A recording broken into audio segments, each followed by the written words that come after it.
The first tree came down 40 meters ahead, trunk snapping like a rifle shot that echoed through the jungle. Staff Sergeant Rena O'Yelleran dropped to one knee, weapon up, scanning through rain that fell sideways. Behind her, 5 soldiers and one half-conscious Korean colonel waited for her next word. The Typhoon had accelerated. What should have been a 6-hour extraction window had collapsed to 3. And somewhere above the clouds she could not see, Chief Warrant Officer Beckham was already arguing to abort. Before we continue with Rena's story, drop a comment and let us know what state you are watching from. Maybe you have witnessed moments where someone refused to leave others behind. Rena held her rifle close to her chest, barrel angled down, keeping the action dry beneath her body armor. 8 years in the Army had taught her many things, but growing up in Houston during hurricane season had taught her this. Water killed weapons faster than enemies did. She could feel the storm's pressure in her sinuses, that familiar squeeze that meant the worst was still coming. Sergeant First Class Marcus Achebe moved up beside her, his dark face streaked with rain.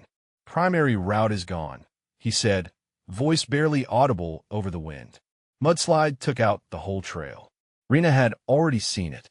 200 meters of jungle transformed into a river of brown sludge, trees tumbling through it like matchsticks. Their carefully planned extraction route had just become a grave for anyone stupid enough to try it. She turned to check on the others. Specialist Tomas Krejci was pressed against a tree trunk, his young face pale beneath his helmet. First real mission. Rena remembered that feeling, the way fear could lock your joints and steal your breath. She watched him for 2 seconds, saw his hands trembling on his rifle, and made a decision. "Krejci," she called out. "On me." He looked up, startled, then scrambled to her position. Before he could speak, a branch the size of a man's leg came spinning through the air. Rena grabbed his vest and hauled him down, covering him with her body as the debris smashed into the tree behind them. Bark exploded outward, then silence, except for the endless roar of wind and rain. "You good?" she asked, pulling back. Krejci nodded, something shifting in his eyes. Not confidence, not yet, but maybe the beginning of it. The radio crackled against Rena's chest. "Ground team, this is Viper 1. She recognized Beckham's voice, that particular tone of a man who had already made up his mind. "Weather Service is showing sustained winds at 80 knots and climbing. I am recommending mission abort." "Repeat, recommending abort." Marcus caught her eye. They both knew what abort meant. It meant leaving Colonel Park Sun-ho in hostile territory with a bullet wound in his side and intelligence in his head that could prevent a war. It meant 12 hours of infiltration wasted. It meant failure. Rena keyed her radio. "Viper 1, this is ground actual. Negative on abort. Primary route is compromised, but we have alternatives. Request you hold position for extraction at landing zone Alpha. Time on target plus 2 hours. Static." Then Beckham's voice, harder now. "Ground actual, you're requesting I keep my aircraft in a Typhoon for 2 additional hours for a ground team that may or may not reach the LZ. That is not happening." Sergeant Diana Whitehorse appeared at Rena's shoulder, her medical bag clutched against her chest. "The package is stable, but he needs proper care within 4 hours, or we start losing him. No pressure or anything." Rena almost smiled. Diana had that gift, finding the dark humor in situations that should have none. It was why they had survived 3 deployments together. She studied the terrain through the sheets of rain. The cliff route. It was the only option left. 2 kilometers of exposed rock face, minimal cover, wind speeds that could pluck a man off the mountain like a leaf. Every tactical instinct screamed against it. But tactics assumed you had choices. "New route," Rena announced, pulling up the terrain on her wrist display. "We go east, hit the ridgeline, traverse the cliff face to the secondary approach. Gets us to Alpha from the north instead of the west." Private First Class Jerome Statham, the one everyone called Stats, looked up from his radio equipment. His fingers were already moving, calculating. "That route adds a kilometer and puts us on exposed rock during a Category 4 equivalent typhoon. Probability of successful extraction drops to approximately 23%. Diana leaned close to him. "Stats, I will literally pay you to stop doing that. Rena checked her weapon again, a ritual as familiar as breathing. The action was dry, the barrel clear. Her rifle would fire when she needed it to. That was one variable she could control. We move in 60 seconds, she said. Achebe takes point with me. White Horse, you have a package. Stats, keep trying to raise command for updated weather. Krejci, she paused, meeting the young soldier's eyes. You stay on my 6. You see something, you tell me. Understood? Krejci straightened slightly. Understood, Staff Sergeant. The wind shifted, bringing with it the smell of salt and destruction. Somewhere out there, beyond the chaos of the storm, 3 hostile operators were also trying to survive. Rena had caught their radio chatter 20 minutes ago. They were hunting the same prize her team was trying to extract. Marcus moved up beside her as the team prepared to move. You know Beckham is going to leave us. Rena adjusted her grip on her rifle, feeling the familiar weight of it, the promise of it. Then we better get him a reason to stay. She stepped out into the storm, and her team followed without hesitation. Behind them, the mudslide continued to devour the jungle. Ahead, the cliff route waited like a dare. And above it all, Typhoon Canyon was just getting started. The jungle fought them for every meter. Rena pushed through vegetation that whipped at her face and arms, each step a negotiation with mud that wanted to claim her boots. The rain had found its way past every seal in her gear, cold water running down her spine, but her rifle stayed dry against her chest. That was what mattered. She could hear Krejci breathing hard behind her, the panicked rhythm of someone running on adrenaline and fear. Good. Fear kept you sharp. Fear kept you alive. It was only when fear made your decisions that you died. Rena knew this because she had learned it the hard way. 3 years ago, a village in Afghanistan, a door that needed breaching. She had hesitated. 2 seconds, maybe 3, her finger frozen on the trigger while her mind screamed at her to move. In those 2 seconds, Corporal Danny Vance had stepped past her to take the lead. The IED had taken his left leg below the knee. She still remembered the sound he made. Not a scream, but a surprised grunt, like someone had told him an unexpected joke. Danny walked on a prosthetic now. He said he forgave her. She had not forgiven herself. Movement ahead snapped her back to the present. Marcus had stopped, fist raised. The team froze. Rena moved up to his position, dropping low behind a fallen tree trunk that the wind had claimed. Voices, Marcus said, barely a whisper beneath the storm. 50 meters, maybe less. Moving parallel. The hostile team. Rena had hoped the typhoon would slow them down, scatter them, send them running for shelter. But professionals did not run from weather. They adapted, just like her team was adapting. She risked a glance over the trunk. Through the curtain of rain, she caught glimpses of movement. 3 figures in dark clothing, armed, moving with the careful precision of men who knew exactly what they were doing. They were heading toward the same ridgeline, the same cliff route. The only path left. Stats crawled up beside her, his radio pressed to his ear. I reached command, he said. They confirmed extraction is still authorized. Beckham has orders to hold position and complete the mission. Then why is he threatening to leave? Diana asked from behind them, her hand steady on Colonel Park's stretcher. Because he does not want to be here, Rena said. She had known men like Beckham her entire career. Pilots who saw themselves as the heroes of every story, who viewed ground teams as supporting characters at best, acceptable losses at worst. He is scared, and he is looking for permission to run. The radio crackled. Ground actual, Viper 1. New weather update shows I passage in approximately 90 minutes.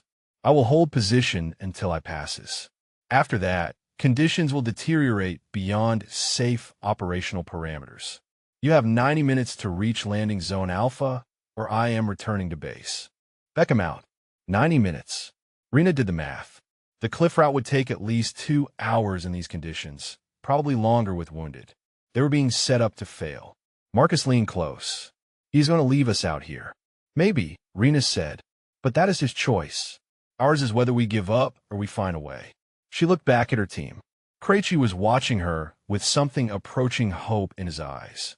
Diana had that familiar set to her jaw, the one that said she would follow Rena into hell if asked. Stats had stopped calculating odds, his attention fixed on her face. And Marcus, steady Marcus, simply nodded. Colonel Park stirred on the stretcher, his eyes fluttering open.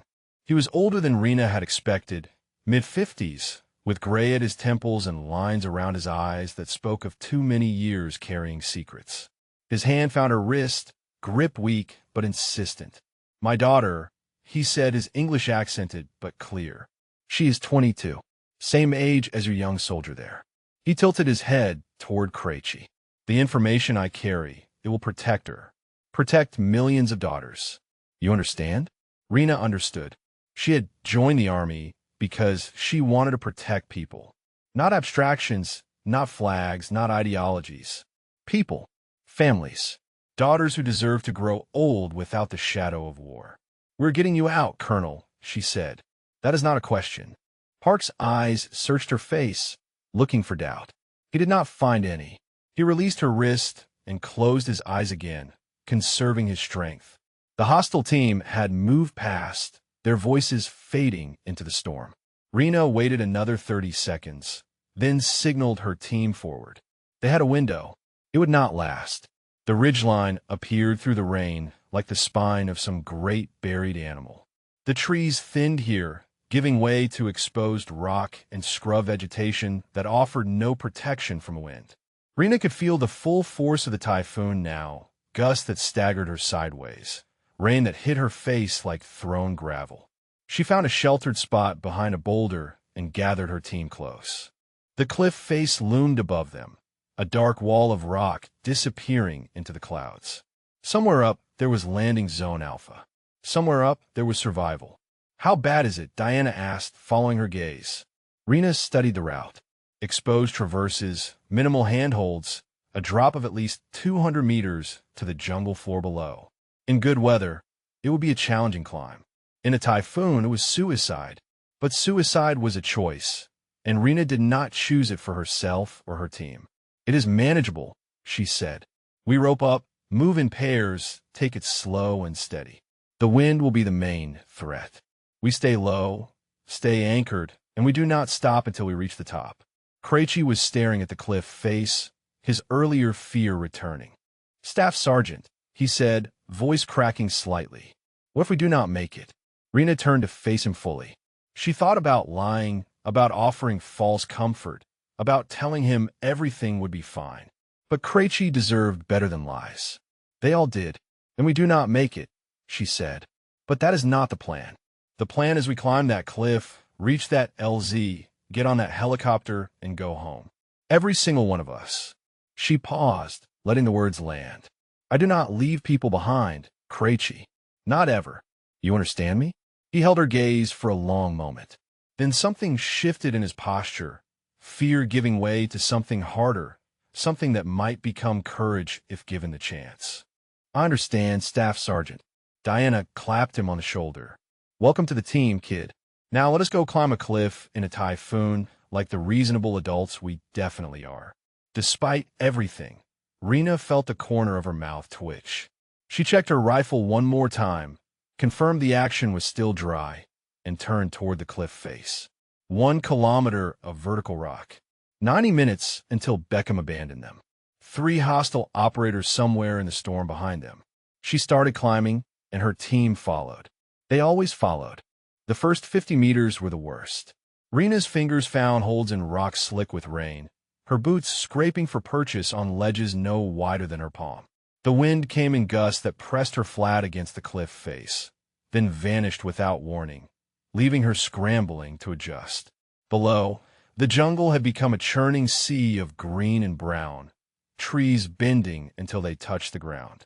She kept her rifle pressed tight against her back, the sling cutting into her shoulder. Every instinct screamed to let it go, to use both hands freely, but she had seen what happened to soldiers who lost their weapons in hostile territory. The rifle stayed. Krejci climbed behind her, his movements jerky but determined. The rope connecting them snapped taut with each gust, transmitting his fear through the line like a pulse. But he kept moving. That was what mattered. Marcus and Diana came next, the stretcher bearing Colonel Park suspended between them on a complicated harness they had rigged from cargo straps and carabiners. It was ugly work, brutal work, the kind of improvisation that training could not teach. Every few meters, they had to stop and reposition, finding new anchor points, redistributing weight. The colonel remained unconscious, which was probably a mercy. Stats brought up the rear, his injured pride from the probability calculations apparently forgotten. He climbed with surprising efficiency, his wiry frame finding holds that larger soldiers would have missed. Rena reached a narrow ledge and hauled herself onto it, immediately turning to help Krejci up beside her. The ledge was barely wide enough for them to stand side by side, their backs pressed against the rock wall, the void yawning inches from their toes. 60 seconds, she said. Catch your breath. Krejci nodded, chest heaving. His face had gone gray beneath the rain, but his eyes were focused now, present in a way they had not been at the start of this mission. Fear was still there, but it had been pushed down, contained. He was learning. Staff Sergeant, Stats called from below. I am picking up radio traffic. The hostile team. They're maybe 200 meters behind us on the ridge. Rena processed this. 200 meters in Typhoon was both too close and not close enough. They could not engage, not on this cliff face, not while carrying a wounded asset. But the enemy could not engage either, not without risking the same exposed position. It was a race now. Nothing more, nothing less. Keep moving, she ordered. Double time where possible. The next section of cliff angled outward, forcing them to climb nearly horizontal for 20 meters. Rena went first, her fingers finding cracks in the rock, her body hanging over nothing. Rain streamed into her eyes, blinding her. She climbed by feel alone, trusting the geometry of stone that her hands had memorized through years of training. Halfway across, a gust hit her like a physical blow. Her left hand slipped. For one terrible second, she hung by 3 fingers and a boot wedged into a crack, the rope to Krejci pulling tight as he braced against her weight. The wind roared in her ears, drowning out everything except the hammering of her own heart. Then her fingers found new hold, her boot found a new ledge, and she was moving again. Behind her, she heard Krejci exhale sharply, the sound of a man who had just watched death reach for someone and miss. The horizontal section ended at a shallow cave, more of a depression in the rock than true shelter, but enough to get them out of the direct wind. Rena pulled herself in and turned to help the others, hauling on ropes, guiding hands to holds, her voice steady despite the burning in her arms. Diana and Marcus maneuvered the stretcher into the shelter with practiced coordination, years of working together evident in every movement. Colonel Park stirred as they set him down, a groan escaping his lips. His blood pressure is dropping, Diana reported, her fingers on his wrist. The wound is not bleeding externally, but he might have internal damage I cannot see. We need to move faster. Faster meant more risk. More risk meant potential casualties. Rena looked at her team, saw the exhaustion written on every face, and made the calculation that commanders have been making since the First Army marched to war. We push, she said. No more rest stops until the top. Nobody argued. The cave opened onto a narrow chimney, a vertical crack in the rock just wide enough for a human body. Rena wedged herself in and began to climb, using opposing pressure against the walls to push herself upward. It was brutal, grinding work that stripped skin from her palms and sent fire shooting through her thighs. Above her, the sky flickered with lightning, brief strobes that illuminated the hell's cape of the storm. She caught glimpses of the cliff top, maybe 100 meters above, tantalizingly close. The wind seemed to sense her hope and redoubled its assault, howling through the chimney like a living thing. She was 50 meters up when she heard the shot. The sound was unmistakable even through the storm, the sharp crack of a rifle that was not thunder, not breaking branches, not any of the 1,000 sounds the Typhoon was making. Rena froze in the chimney, her body pressed between the walls, her mind racing. Contact, Marcus called from below. Hostile team has eyes on us. One shooter on the ridge. Return fire, Rena ordered. Negative angle. We are sitting ducks in this chimney. Another shot, this one closer. Rock chips exploded somewhere below her, the whine of a ricochet cutting through the wind. The enemy had found a position where they could shoot into the chimney without exposing themselves to the full force of the typhoon. It was good tactics. It was exactly what Rena would have done. She looked up at the remaining distance, then down at her team, trapped below her. The math was simple and brutal. They could not stay here. They could not go back. The only way out was up, into the teeth of the storm, while someone kept the shooter busy. "Keep climbing," she shouted. "I will handle the shooter." She unslung her rifle, the weapon that had stayed dry through everything, and began to work her way back down the chimney, toward the gunfire, toward the enemy, toward the only choice she had left. Rena descended through the chimney with controlled speed, her rifle now cradled against her chest, ready. The rain had become a weapon in its own right, filling the narrow crack with water that streamed past her in rivulets and sheets. She could feel it pooling in her boots, weighing her down, trying to drag her into the void. Another shot cracked through the storm, followed by the distinctive ping of metal on stone. The shooter was probing, looking for angles, trying to find a line on her team. Rena counted seconds between shots, building a picture in her mind. Single shooter, bolt-action rifle, probably a precision weapon. Taking time between shots to relocate. Professional. She reached the mouth of the chimney and pressed herself against the rock, scanning the ridge below through the curtain of rain. Lightning flashed, and in that split second of illumination, she saw him. A figure in dark clothing, maybe 80 meters away, wedged into a crack in the rock with his rifle braced against a boulder. The wind shifted, and Rena made her move. She slipped out of the chimney and dropped to a narrow ledge, her body low, her rifle coming up in one smooth motion. The shooter had not seen her yet, his attention focused on the chimney above where he expected targets to appear. Rena settled her breathing, felt the wind pattern, calculated the drop and drift that the typhoon would impart to her bullet. Then she paused.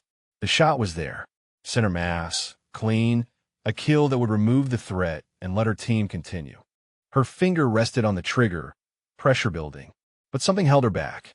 Not hesitation, not like before. Something else. She keyed her radio, voice barely above a whisper. "Marcus, what is the status on the other two hostiles?" "Unknown. We have only seen the one shooter." That was the problem. 3 hostiles have been tracking them. One was shooting. Where are the other 2? Rena pulled back from the shot and scanned the terrain again. The ridge descended toward the jungle in a series of rocky steps and shallow gullies, any of which could hide a man. If she engaged the shooter and the other 2 were flanking, she would give away her position for a single kill while leaving herself vulnerable to counterattack. The shooter fired again, and this time Marcus returned fire from the chimney, the sharp bark of his rifle echoing off the cliff. It was suppressive fire, not aimed, meant to keep the enemy's head down. But it told Rena something important. Marcus had an angle. The shooter was pinned. New plan formed in her mind. She keyed her radio again. "Marcus, keep him busy. I'm going to flank." "Rena, that is insane. You will be completely exposed." She was already moving, climbing laterally across the cliff face, away from the chimney and around the curve of the rock. The wind tore at her with renewed fury, sensing her vulnerability. Her fingers found holds that were more memory than substance, her boots scraping on ledges slick with rain. One slip, and she would fall 200 meters to the jungle floor. But she did not slip. The route took her around the shoulder of the cliff, out of sight of the shooter, and onto a series of ledges that descended toward the ridge. Marcus kept firing, single shots spaced to conserve ammunition, keeping the hostile focused on the chimney. Rena moved between shots, using the sound to mask any noise she made. She found a position above and behind the shooter, hidden in a crack barely wide enough for her body. From here, she could see all 3 hostiles. The shooter was still focused on the chimney, cycling his bolt with mechanical precision. The other 2 were 50 meters further down the ridge, moving toward a flanking position that would have given them a clear shot at the chimney's base. Rena smiled grimly. They had made a mistake. They had assumed the target would stay static, would hunker down, and wait to be killed. They had not expected someone to come hunting them. She raised her rifle, sighted on the nearest flanker, and fired. The man dropped without a sound, the bullet taking him in the chest. His partner spun, searching for the source of the shot, and Rena fired again. The second flanker staggered, hit in the shoulder, and tumbled behind a boulder. The shooter heard the shots and tried to relocate, swinging his rifle toward Rena's position. But he was too slow. Marcus had been waiting for exactly this moment, and his shot took the man in the side, spinning him off his perch and into the void below. Silence, except for the endless roar of the storm. Rena keyed her radio. Hostiles down. One confirmed kill, one probable, one wounded. We need to move before the wounded one recovers or calls for reinforcement. She began climbing back toward the chimney, her arms burning with exhaustion, her hands raw and bleeding. The rifle on her back had not failed her. It had stayed dry, stayed functional, and when she needed it, it had done exactly what she asked. Krejci was waiting at the mouth of the chimney, his face a mixture of awe and fear. "You went down there alone," he said. "Against 3 of them." Rena pulled herself up beside him, breathing hard. "I went down there because it was the only way to keep you alive. All of you." She met his eyes. "That is what leadership is, Krejci. Not asking others to do what you will not do yourself." Diana appeared above them, her face tight with urgency. Heartwarming moment later, "People, the colonel's pressure is crashing. We have maybe an hour before we lose him." Rena looked up at the remaining climb, then at her team. Exhausted, battered. One man wounded somewhere on the ridge below, but alive. All of them alive. "Then we'd better stop talking and start climbing," she said. She reached for the first handhold and pulled herself upward, back into the teeth of the Typhoon, her team following close behind. Above them, the cliff top waited. Beyond it, landing zone Alpha. Beyond that, home. They just had to survive long enough to reach it. The wind died without warning. One moment Rena was fighting against gusts that threatened to tear her from the cliff face, and the next she was climbing in an eerie stillness that felt more dangerous than the storm itself. The rain softened to a drizzle, then stopped entirely. Above her, the clouds began to thin, revealing patches of sky that seemed impossibly blue after hours of gray chaos. "The eye," Marcus said from below. "We are in the eye." Rena knew what that meant. They had maybe 20 minutes of calm before the back wall of the Typhoon hit them with everything it had. The first half of Typhoon was brutal. The second half was worse. She pushed harder, her exhausted muscles screaming in protest. The cliff top was close now, maybe 30 meters above. She could see the edge of it, a dark line against the brightening sky.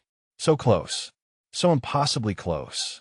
Stats called up from below, his voice carrying clearly in the sudden quiet. "Viper 1 is on the radio. Beckham says he is repositioning during the eye. He will be at landing zone Alpha in 15 minutes. If we are not there when the back wall hits, he is leaving. 15 minutes. Rena did the math. 30 meters of climbing, then at least 500 meters of ground movement to reach the LZ. In 15 minutes. With a wounded asset on a stretcher. It was impossible. She climbed anyway. The rock was easier now without the wind and rain, her hands finding holds with something approaching grace. She pulled herself over the cliff edge and immediately turned to help the others. Krejci came up first, then Stats, both of them moving with desperate speed. Marcus and Diana were slower, the stretcher between them requiring careful coordination even in calm conditions. Colonel Park was conscious again, his face gray and slick with sweat. He watched Rena with eyes that understood exactly how bad things were. "Leave me," he said. His voice was barely a whisper. "The information is in my head. I can tell you what you need to know. You can deliver it without me." Rena grabbed the stretcher and helped haul it over the edge. "We are not having that conversation, Colonel. I'm dying anyway." His hand caught her wrist, weaker than before. "My daughter. Tell her I was thinking of her. Tell her I did my duty." "You can tell her yourself," Rena said. "Now stop talking and save your strength." They laid him on the flat ground at the cliff top, and Diana immediately began working, her hands moving with practiced efficiency as she checked vitals and adjusted bandages. Her face told Rena everything she needed to know. "He is bleeding internally," Diana said quietly. "The climb made it worse. He has maybe 30 minutes, possibly less." She looked up at Rena. "Even if we make the helicopter, I do not know if he will survive the flight." Rena absorbed this information and said aside, "One problem at a time. First, they had to reach the helicopter." She looked toward landing zone Alpha. The terrain between them and the LZ was a nightmare of fallen trees and debris, the jungle canopy shredded by the first half of the Typhoon. She could see the clearing in the distance, a bare patch of ground that had probably been a farmer's field before the military had designated it as an extraction point. And beyond the clearing, visible through the thinning clouds, she could see the shape of the helicopter. Beckham had actually come. He was actually there, rotors turning, waiting for them. "Move," Rena ordered. "Double time. Leave anything that is not essential." They ran. The ground was treacherous, mud and debris creating obstacles every few meters. Rena took point, finding the fastest route, calling out hazards. Behind her, Marcus and Diana carried the stretcher at a dead sprint, their faces masks of determination. Krejci and Stats flanked them, helping to lift the stretcher over fallen logs and through patches of standing water. They were 200 meters from the LZ when Stats went down. His foot caught on a submerged root, twisting at an angle that human ankles were not meant to bend. Rena heard the snap, even over the sound of their running. Stats hit the ground hard, a scream tearing from his throat. She was at his side in seconds. The ankle was broken, obviously and badly, the foot pointing in a direction that made her stomach turn. Stats was trying to stand, his face white with shock and pain. "I can walk," he gasped. "I can make it." He could not. They all knew it. The sky was darkening again to the east. The eye was passing. The back wall was coming. Rena made a decision. "Krejci, take my position on the stretcher. Diana, you lead. Marcus, stay with them. Get the colonel to that helicopter." Marcus hesitated. "What about you?" "I'm going to carry Stats." She was already pulling the young soldier's arm over her shoulder. "We will be right behind you. Now go." They went. Rena watched them for a moment, Diana leading the way with Marcus and Krejci carrying the stretcher at a pace that would have been impossible an hour ago. Desperation had given them strength they did not know they had. She looked down at Stats, who was trying very hard not to cry. "I told you to stop calculating odds," she said. "Look where it got you." He laughed, a broken sound that was half sob. 23%. "That was what I said. I think I was optimistic." Rena pulled him up, taking most of his weight on her shoulder. The rifle on her back dug into her spine, adding to the burden. She did not consider leaving it behind. "One step at a time," she said. "That is how we get through this. One step at a time." They started moving, achingly slow compared to the others. The dark wall of the back storm was visible now, a curtain of black clouds racing toward them from the east. The first gusts of wind began to hit, tentative at first, then stronger. Rena watched her team reach the helicopter, saw them loading the colonel, climbing aboard, saw Marcus standing at the door, looking back toward her. 100 meters to go, maybe 90 seconds before the full force of the back wall hit. She tightened her grip on Stats and pushed forward into the rising wind. The back wall hit like a freight train. One moment Rena was struggling forward with Stats draped over her shoulder, and the next she was on her knees, driven down by a wind that exceeded anything from the first half of the storm. The air itself became a weapon, filled with debris that slashed at exposed skin and threatened to blind anyone foolish enough to look up. Stats screamed something she could not hear. The world had become pure noise, a roaring chaos that drowned out thought itself. Rena wrapped her arms around him and pressed them both flat against the ground, her body shielding his broken ankle from the worst of the debris. She could not see the helicopter anymore. She could not see anything except mud and rain and the occasional shadow of something large tumbling past in the wind. For all she knew, Beckham had already lifted off. For all she knew, her team was gone. But she did not believe that. Marcus would not leave her. Diana would not leave her. They would make Beckham wait, or they would die trying. She just had to give them something to wait for. Rena forced herself to her knees, then to her feet, hauling Stats up with her. The wind immediately tried to knock her down again. She leaned into it, finding the angle where forward motion was possible, and started walking. 10 meters felt like 100. 20 meters felt like 1,000. Her radio crackled, Marcus's voice cutting through the static. "Rena, where are you?"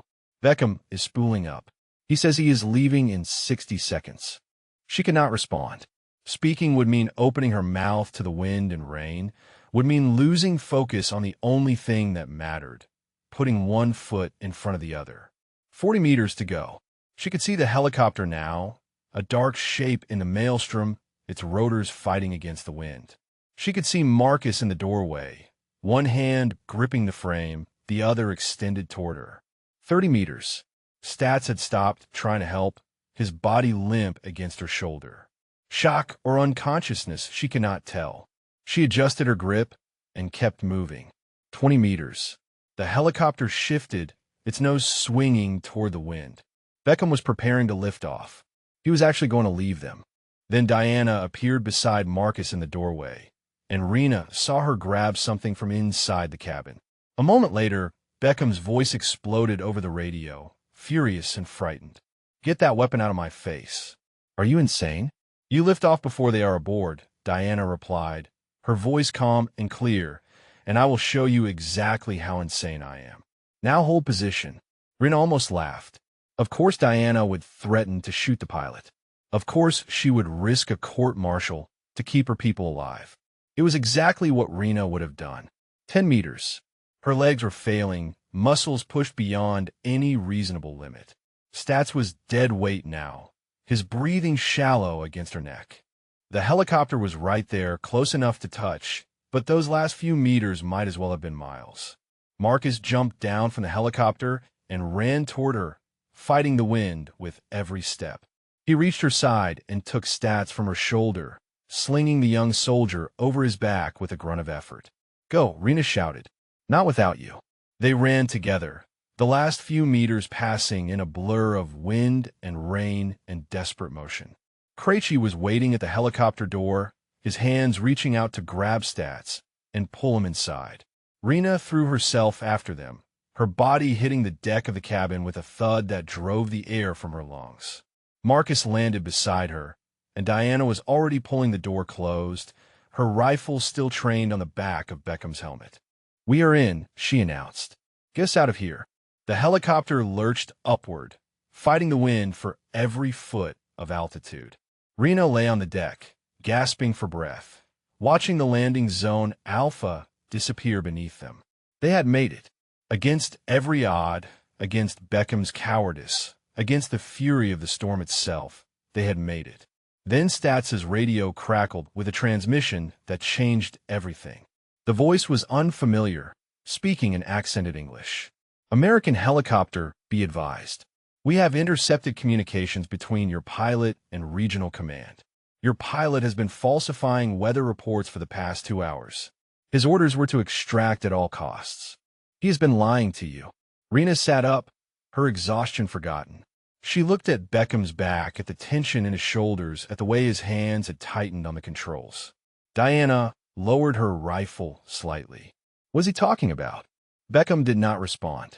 Rena stood, bracing herself against the cabin wall as the helicopter bucked in the wind. She moved forward until she was standing directly behind the pilot's seat. "Chief Warrant Officer Beckham," she said, her voice flat and cold. "Is that true? Have you been lying to us about your orders?" Silence. The helicopter shuddered, lightning flashing outside the windows, the storm trying to tear them from the sky. Finally, Beckham spoke. "You do not understand. This bird is worth $40 million. Your lives are not worth $40 million. No extraction is worth $40 million. Rena felt something shift inside her. Not anger, not exactly. Something colder. Something that would remember this moment for a very long time. "You were going to leave us to die," she said. "To protect your aircraft. I was making a tactical decision. You were being a coward." Beckham's shoulders stiffened, but he did not turn around. He kept flying, kept fighting the storm, kept doing the job he had tried so hard to avoid. Rena returned to the cabin and sat down next to Colonel Park. The Korean officer was still alive, barely, Diana's hands working constantly to keep him that way. Around her, her team sat in exhausted silence, processing what they had just learned. They had been betrayed by one of their own, and they had survived anyway. That was something. That was everything. The helicopter fought through the storm like a wounded animal, pitching and yawing with every gust. Rena braced herself against the bulkhead and watched her team. They were broken in ways that would not show until later. Exhaustion, trauma, the particular wound that came from learning someone you trusted had been willing to let you die. Diana worked on Colonel Park with silent intensity, her hands never stopping. Stats lay on the deck with his ruined ankle elevated, his face gray but his eyes open, watching everything. Krejci sat with his back against the cabin wall, staring at nothing. Marcus cleaned his rifle with methodical precision, the same routine he performed after every mission, his way of processing what they had survived. Rena moved to sit beside Krejci. The young soldier did not look up. "First mission," she said. "How are you holding up?" He was quiet for a long moment. Then, in a voice barely audible over the rotors, he said, "I thought it would be different. I thought the enemy would be out there, not in here with us." Rena understood. The betrayal cut deeper than any bullet because it came from inside. Beckham wore the same uniform they did. He flew under the same flag, and he had been ready to leave them to die to protect his career and his aircraft. "Most people are good," she said. "Most of the soldiers you will serve with will have your back, no matter what. But some will not. Some will put themselves first. The skill is learning to tell the difference before it costs you." "How do you tell?" "Watch what people do when things get hard. Words are easy. Actions are not." She nodded toward the rest of the team. "Diana threatened to shoot a superior officer to save us. Marcus ran into a Typhoon to help carry Stats. You climbed a cliff face in a Category 4 storm on your first real mission. That is who you want beside you. That is who you can trust." Krejci finally looked at her. "What about you? How do I know I can trust you?" Rena considered the question. It was fair. She had asked them to follow her into conditions that should have killed them all. She had made decisions that could have gotten them all killed. Trust was not something she could demand. It had to be earned. "You cannot know," she said honestly. "Not yet, but I can tell you what I believe. I believe that leadership means going first into danger and last into safety. I believe that the people under my command are not assets or resources. They are human beings with families who want them to come home.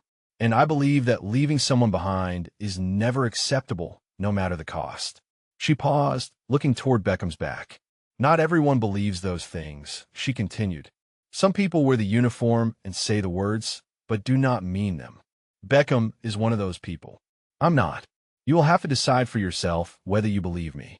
Krejci was quiet, processing. Then he nodded slowly. "I believe you, Staff Sergeant." "Good. Now get some rest. We are not done yet." She moved away, giving him space, and found herself standing over Colonel Park. The Korean officer was conscious, his eyes tracking her movement. Diana had done everything possible, but her expression said what words did not. He was running out of time. Rena knelt beside him. "Colonel, how are you feeling?" "Like a man who has been shot and carried up a cliff in a typhoon," Park replied. His voice was weak, but his humor remained. "Your medic is very skilled. She has kept me alive longer than I expected." Diana glanced up. "He needs surgery within the hour. Blood transfusion, probably more. The carrier has the facilities, but we need to get there first." Rena looked out the window at the storm still raging around them. "How long to the carrier?" At this speed, in these conditions, Beckham called back from the cockpit. His voice was flat, stripped of its earlier arrogance. 45 minutes minimum." Diana and Rena exchanged glances. It would be close. Too close.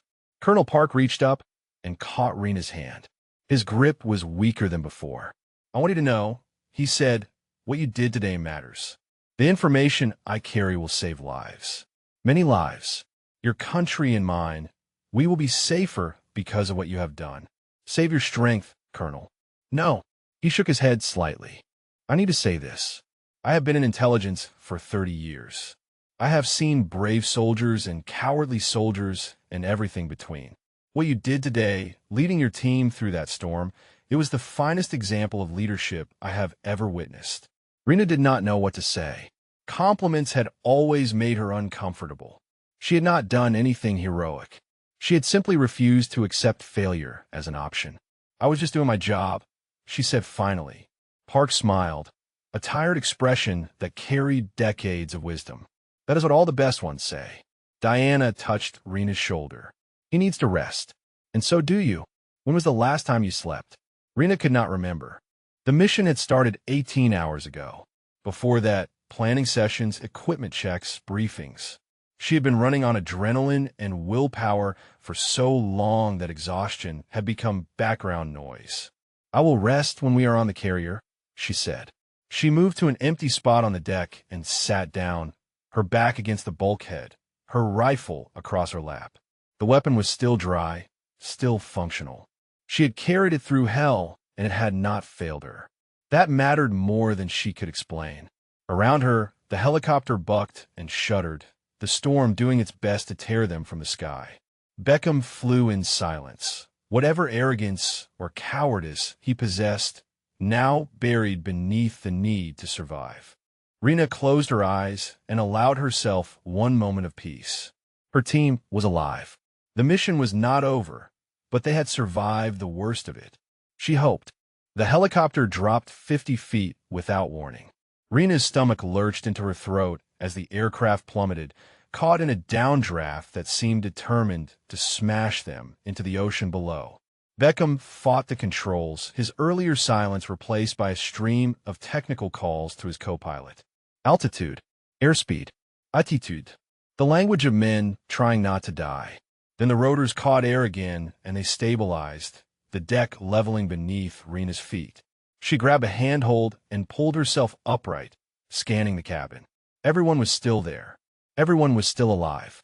Diana had thrown herself across Colonel Park during the drop, protecting him with her body. She looked up now, her face tight with controlled fear. He is crashing. The drop did something. His pressure is bottoming out. How long? Rena asked. Minutes. Maybe less. Rena moved to the cockpit doorway. Beckham, how far to the carrier? The pilot did not turn around. 22 minutes at current speed. But I cannot maintain current speed. The storm is pushing us off course, and I am burning fuel fighting it. We might have to divert to a closer landing site. There is no closer landing site, Rena said. The carrier is the only facility within range that can save him. You know that. Beckham's hands tightened on the controls. What I know is that this aircraft is at its limits. What I know is that the storm is getting worse, not better. What I know is that if I push too hard, we all die. Rena felt the cold fury rising again, the same feeling she had experienced when she learned about his lies. She pushed it down. Anger would not save Colonel Park. Only action would. Then find a way, she said. You owe us that much. Beckham was silent for a long moment. Then, so quietly she almost missed it, he said, I know. He pushed the throttle forward, and the helicopter surged into the storm. The next 20 minutes were the longest of Rena's life. She knelt beside Colonel Park, holding his hand while Diana worked with desperate efficiency. The Korean officer drifted in and out of consciousness, his breathing shallow, his skin the color of old paper. In his lucid moments, he talked about his daughter. Her name was Ji-young. She was studying medicine in Seoul, wanted to be a surgeon like her mother had been before cancer took her. Park had not seen Ji-young in 8 months. The intelligence work kept him away, kept him in shadows and secrets while his daughter grew up without him. She sends me photographs, he whispered, every week. Her apartment, her friends, the food she cooks. He smiled faintly. She is a terrible cook. Like me. You will see her again, Rena said. We're going to get you home. Park's eyes found hers, and in them she saw the truth that both of them knew. He was not going to make it. His body was shutting down, systems failing one by one. Diana's skill had bought him time, but time was running out. Tell her, he said. Tell her I was proud. Tell her the work mattered. Tell her to keep sending photographs, even though I will not be there to receive them. Someone should see them. Someone should know she exists. Rena squeezed his hand. I will tell her. I promise. The helicopter shuddered, another gust trying to tear them from the sky. Through the cockpit windows, Rena, caught a glimpse of lights in the distance. The carrier. They were close. Beckham's voice came over the intercom. Carrier in sight. They are clearing the deck for emergency landing. Medical teams standing by. Diana looked up, hope and desperation warring on her face. 3 minutes, she said. He needs to hold on for 3 minutes. Colonel Park's eyes had closed. His breathing was barely visible, his pulse thready beneath Rena's fingers. She leaned close to his ear. 3 minutes, Colonel. Your daughter is waiting. 3 minutes, and you will see her again. She did not know if he heard her. She did not know if it mattered. But she kept talking, kept holding his hand, kept willing him to survive through sheer force of determination. The carrier grew larger in the windows, a massive shape emerging from the storm. Rena could see the flight deck now, the figures of medical personnel waiting in the rain. So close, so impossibly close. Beckham brought them in hard, the helicopter slamming onto the deck with an impact that rattled Rena's teeth. The rotors were still spinning when Diana threw open the door and started shouting for medics. They swarmed the helicopter, professionals in controlled chaos. Colonel Park was transferred to a stretcher in seconds, Diana running alongside, still calling out vitals and interventions. They disappeared into the ship's interior, leaving Rena standing on the rain-swept deck with her team around her. Stats was carried out next, his broken ankle finally getting proper attention. Krejci followed, then Marcus, both of them moving like men who had forgotten what solid ground felt like.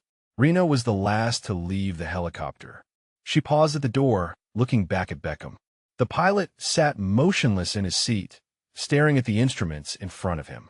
For what it is worth, she said, you got us here. In the end, you did your job. Beckham did not respond. Rena stepped out into the rain and let the storm wash over her. Behind her, the helicopter sat on the deck like a wounded bird. Ahead of her, the ship waited, warm and dry and safe. Somewhere inside, doctors were fighting to save Colonel Park's life. Rena walked toward the hatch, her rifle still on her back, her team falling in around her. The mission was not over yet, but for the first time in hours, she allowed herself to believe it might end well. The carrier's medical bay was a world apart from the chaos outside. Sterile white walls, the hum of equipment, the controlled urgency of professionals doing what they were trained to do. Rena stood in the corridor with her team, watching through a window as surgeons worked on Colonel Park. Diana emerged from the operating room, still in her muddy fatigues, her hands finally clean of blood. She looked like a woman who had been fighting for hours and was not sure if she had won. They're doing everything they can, she said. The internal bleeding was worse than I thought. Another 10 minutes, and we would have lost him. But we did not lose him, Rena said. Diana shook her head slowly. No, we did not. A Navy lieutenant approached them, clipboard in hand. His uniform was crisp, his expression carefully neutral. Staff Sergeant O'Yelleran? Captain Morrison wants to see you in the briefing room. Immediately, Rena looked at her team. Marcus was leaning against the wall, exhaustion carved into every line of his face. Stats sat in a wheelchair, his ankle wrapped and elevated, painkillers finally dulling the edge of his agony. Krejci stood at the window, watching the surgery with the intensity of someone who needed to see this through. Go, Marcus said. We will be here when you get back.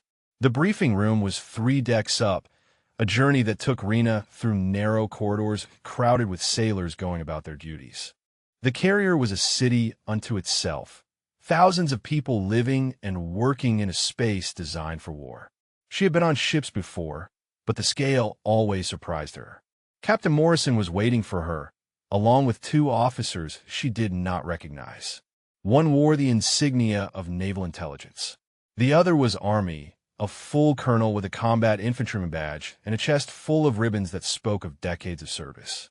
Staff Sergeant Morrison said, "Please sit." Rena remained standing. "With respect, sir, I would prefer to stand." Morrison studied her for a moment, then nodded. "Very well. We have been monitoring your mission since you went dark 6 hours ago. When your communications came back online, we received some very interesting information." The Army colonel stepped forward. His name tag, Red Harrington. I am Colonel Harrington, Staff Sergeant. I oversee special operations in this theater. I want you to tell me exactly what happened out there from the beginning. Rena told them. She started with a mission briefing, the infiltration, the extraction of Colonel Park. She described the Typhoon's acceleration, the collapse of their primary route, the decision to take the cliff path.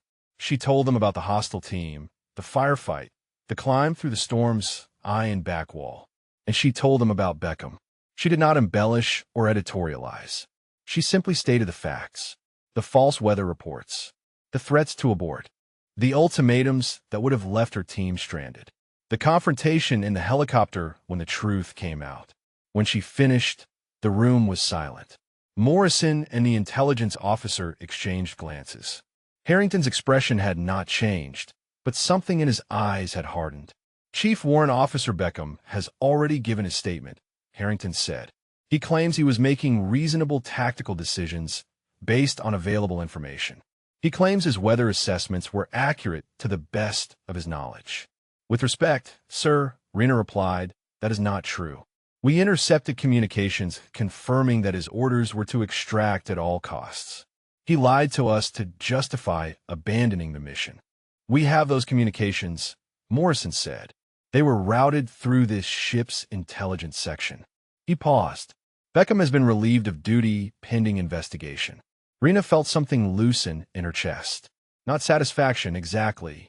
Something closer to relief. Justice was not guaranteed in the military, but at least someone was listening. Harrington moved closer. Staff Sergeant, what you did out there was extraordinary. You completed an extraction that should have been impossible. You kept your team together, protected your asset, and adapted to conditions that would have broken most soldiers. He paused. I am recommending you for commendation. Sir, Rena said, I was just doing my job. Harrington almost smiled. That is what the good ones always say. But between us, we both know that is not true. What you did was exceptional. Your team followed you into hell because they trusted you. That kind of leadership cannot be taught. A knock at the door interrupted them. A young ensign poked his head in, face flushed with urgency. Captain, the surgery is complete. Colonel Park is out of the operating room. He's going to make it. Rena closed her eyes for a moment, letting the news wash over her. He was going to make it. After everything, after the storm and the cliff and the betrayal and the desperate flight through the Typhoon's back wall, Colonel Park was going to survive. When she opened her eyes, Harrington was watching her. Go be with your team, he said. We will finish the debrief tomorrow. Tonight, you have earned some rest. Rena saluted, turned, and walked out of the briefing room.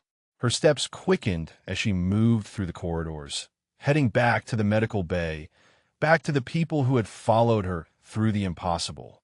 Colonel Park was going to live. Beckham was going to face justice. Her team was safe. For the first time in what felt like forever, Rena allowed herself to smile. Rena found her team exactly where she had left them. Marcus had finally sat down, his back against the wall, his eyes half closed. Stats was asleep in his wheelchair, the painkillers having won their battle against his stubborn consciousness. Krejci still stood at the window, though the surgery was over and the operating room now empty. Diana saw her first. Her face asked the question before her mouth could. He's going to make it, Rena said. The effect was immediate. Marcus opened his eyes fully, something that might have been a prayer moving silently across his lips. Stats stirred in his wheelchair, blinking awake. Krejci turned from the window, and for the first time since the mission began, he looked like a young man instead of a soldier carrying the weight of the world. Diana exhaled slowly, a sound that carried hours of tension finally releasing. I was not sure, she admitted. When they took him in, his vitals were crashing. I thought we had come all that way just to lose him on the table. But we did not, Rena said, because you kept him alive long enough to get here. That was you, Diana. That was your skill. Diana shook her head. That was all of us. I just did my part. A door opened down the corridor, and a Navy doctor emerged, still in surgical scrubs. He spotted Rena's group and walked toward them, his expression professionally neutral, but with something warmer underneath. You are the team that brought him in, he said. It was not a question. Yes, sir, Rena replied. The doctor nodded slowly. I have been a trauma surgeon for 15 years. I have seen gunshot wounds, blast injuries, everything combat can do to a human body. He paused, choosing his words carefully. Colonel Park should not be alive. The internal damage, the blood loss, the time elapsed before proper treatment. By every medical standard, he should have died on that cliff or in that helicopter or on my operating table. But he did not, Rena said. No, he did not. The doctor looked at each of them in turn. Whatever you did out there, however you kept him stable, it made the difference. Your medic's field work was exceptional. But more than that, you got him here. Against the Typhoon, against impossible odds, you got him here in time. He extended his hand to Rena. I wanted to thank you personally. Rena shook his hand. We were just doing our job, sir. The doctor smiled slightly. I have heard that before. It is never true. He excused himself and continued down the corridor, leaving Rena's team alone again. For a moment, nobody spoke. Then Stats let out a weak laugh from his wheelchair. 23%, he said. I calculated our odds at 23%. He shook his head in disbelief. I am never doing probability assessments again. Good, Diana replied. They were terrible for morale. The hatch at the end of the corridor opened and Colonel Harrington appeared, followed by 2 MPs, escorting a figure Rena recognized immediately. Beckham walked between them with his head down, his flight suit stripped of insignia, his hands not bound but held stiffly at his sides, as if they might as well have been. The procession moved past Rena's team without stopping. Beckham did not look up, did not acknowledge them, did not offer any defense or apology for what he had done. He simply walked, a man whose choices had finally caught up with him. Rena watched him go. She expected to feel satisfaction or vindication, or perhaps even pity. Instead, she felt nothing. Beckham had made his choices. Now he would live with the consequences. That was how it worked. Harrington paused beside her after Beckham and the MPs had passed. The investigation will be thorough, he said quietly. Based on the evidence, I expect a court-martial. Falsifying reports, dereliction of duty, reckless endangerment. His career is over. What happens to him after that? Rena asked. Harrington shrugged. That depends on the court. Possibly discharge. Possibly prison time. Either way, he will never fly again. He looked at her. Does that bother you? Rena considered the question. A day ago, Beckham had been a fellow soldier, someone she would have trusted with her life simply because he wore the same uniform. Now he was something else. A cautionare tale. A reminder that the uniform did not make the soldier. No, she said finally. It does not bother me. He made his choices. We made ours. The difference is we can live with what we did. Harrington nodded, something like approval in his eyes. Get some rest, Staff Sergeant. You and your team have earned it. He continued down the corridor, leaving Rena with her people. The ship hummed around them, the storm still raging outside, but irrelevant now. They were safe. They were together. They had won. Marcus pushed himself to his feet with a groan. I need food, he announced. And sleep. Possibly in that order. Diana stretched, her joints popping audibly. I need a shower. I have been wearing this mud for about 8 hours too long. Stats raised his hand from the wheelchair. I need someone to push me to wherever the food is. This ankle is not getting better on its own. Krejci moved to the wheelchair and took the handles. I've got you, he said. Rena watched her team organize themselves, watched the easy way they moved around each other, the trust that had been forged in fire and storm and impossible odds. This was what it meant to lead. Not giving orders, not making decisions, but building something that could survive anything. She followed them down the corridor, her rifle still on her back, her body exhausted beyond measure. But she was smiling. 2 weeks later, Rena stood in the hallway outside Colonel Park's hospital room at Tripler Army Medical Center in Hawaii. The Typhoon felt like a lifetime ago, a story that had happened to someone else. But the ache in her muscles and the healing cuts on her hands reminded her it had been very real. The door opened, and Diana stepped out, a slight smile on her face. He is awake. Asking for you. Rena entered the room. Colonel Park sat propped up in bed, looking remarkably better than the last time she had seen him. Color had returned to his face. His eyes were clear and alert. A tablet rested on his lap, and Rena caught a glimpse of a photograph on the screen before he set it aside. "Staff Sergeant O'Yelleran," he said. "I was hoping you would visit." Rena moved to the chair beside his bed and sat down. "How are you feeling, Colonel?" Like a man who was given a second chance he did not deserve. Park smiled, but there was weight behind it. "The doctors tell me I should have died 3 times over. On that cliff, in a helicopter, on the operating table." He shook his head slowly. "And yet here I am." "Here you are," Rena agreed. Park picked up a tablet and turned it toward her. The photograph showed a young woman in a white coat, standing in what looked like a hospital corridor.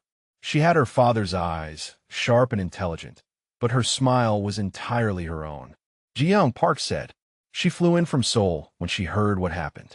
Stayed for 5 days until the doctors assured her I would recover." He touched the screen gently. "She wants to meet you, the woman who saved her father's life." Rena shifted uncomfortably. "I did not do it alone, Colonel. My whole team is there." "I know, and I will thank each of them personally. But you were the one who led them. You were the one who refused to leave me behind when it would have been easier to let me die." Park set the tablet down and looked at her directly. "I have served my country for 30 years. I have met generals and presidents and men who shaped history. But I have never met anyone quite like you, Staff Sergeant." Rena did not know what to say. She had never been comfortable with praise. It felt like wearing clothes that did not fit. "The intelligence I was carrying," Park continued, "it has already made a difference. 3 North Korean facilities have been identified. Negotiations are proceeding through back channels. The information may prevent a war." He paused. "None of that happens if you left me on that island." "We do not leave people behind," Rena said simply. "That is not who we are." Park nodded slowly. "That is what Ji-young said when I told her about you. She said anyone who believes that so completely must be either a saint or a fool." He smiled. "I told her you were neither. You were simply a soldier who understood what the uniform actually means." A knock at the door interrupted them. Marcus poked his head in, his face breaking into a grin when he saw Rena. "There you are. We have been looking everywhere. Colonel Harrington is here. Says he needs to see the whole team." They gathered in a conference room down the hall. Harrington stood at the front, and beside him was a display case that had not been there before. Inside were several small boxes, each containing something that gleamed under the fluorescent lights. The team filed in. Marcus walked without assistance, his shoulder fully healed. Stats hobbled on crutches, his ankle still in a cast but mending. Diana moved with her usual quiet confidence. And Krejci, who seemed taller somehow, more certain, took his place beside his teammates without hesitation. Harrington waited until everyone was settled before speaking. 2 weeks ago, he began, this team was given an impossible mission. Extract a high-value intelligence asset from hostile territory during a Category 4 Typhoon. You were told the mission was critical. What you were not told was how critical. He paused, letting the weight of his words settle. The intelligence Colonel Park carried has already changed the strategic calculus in the Pacific. Diplomatic initiatives that were stalled have resumed. Military actions that were planned have been canceled. Because of what you did, we are closer to peace than we have been in years. He opened the first box and removed a bronze star. Specialist Jerome Statham, he said, for exceptional meritorious service in a combat zone. Your communications work kept the mission connected when everything else was falling apart. Stats hobbled forward on his crutches, face flushed with surprise and pride, as Harrington pinned the medal to his chest. The next box contained another bronze star. Specialist Tomas Krejci, for valor under fire on your first combat deployment. You showed courage beyond your years and experience. Krejci stepped forward, his eyes bright. When Harrington shook his hand, the young soldier stood straighter than Rena had ever seen him. Diana received a bronze star with Valor Device for her medical work under impossible conditions. Marcus received the same for his tactical leadership and his actions during the cliff firefight. Then Harrington turned to Rena. The final box was larger than the others. Staff Sergeant Rena O'Yelleran, he said, for conspicuous gallantry and intrepidity at the risk of your own life above and beyond the call of duty. For leading your team through conditions that should have killed you all. For refusing to abandon your mission or your people regardless of the personal cost. He opened the box and removed a silver star. Rena stepped forward, her heart pounding. The metal caught the light as Harrington pinned it to her chest, and for a moment she could not breathe. "You held your team together," Harrington said quietly. "In the worst conditions imaginable, you held them together. That is what leadership looks like." Rena saluted, unable to find words. Behind her, she heard Diana whisper something to Marcus, heard Stats laugh softly, heard Krejci exhale in disbelief. Her team, her people, she had held them together, and they had held her. 1 month after the typhoon, Rena sat in a briefing room at Fort Shafter, watching rain streak down the windows. Hawaiian rain was nothing like the typhoon. It was soft, gentle, the kind of rain that nourished instead of destroyed. But every time she hurried against glass, she remembered. The door opened and her team filed in. Marcus first, moving with the easy confidence of a man who had nothing left to prove. Diana followed, her medical bag slung over her shoulder as always, ready for anything. Stats walked without crutches now, his ankle healed, but his gait still slightly uneven. And Krejci brought up the rear, no longer the nervous specialist who had trembled at the base of cliff. They took their seats around the table, the same positions they always chose, the geometry of a team that had become a family. Colonel Harrington entered last, a folder tucked under his arm. He did not sit. Instead, he stood at the head of the table and looked at each of them in turn. "I have new orders," he said. "Another extraction. High-value target in a denied area. Complex terrain, limited support, narrow window for execution." He paused. "Sound familiar?" Diana leaned back in her chair. "Please tell me there is no typhoon this time." Harrington almost smiled. "No typhoon. But there is a monsoon season, and the weathermen are saying it is going to be worse than usual this year." Stats groaned. "Of course it is." Harrington opened the folder and spread photographs across the table. Satellite imagery, terrain maps, intelligence assessments. The same kind of material Rena had studied before the last mission, before she knew what it would cost them.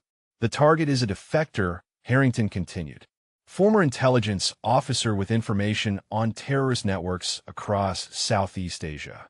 He made contact through back channels 3 days ago.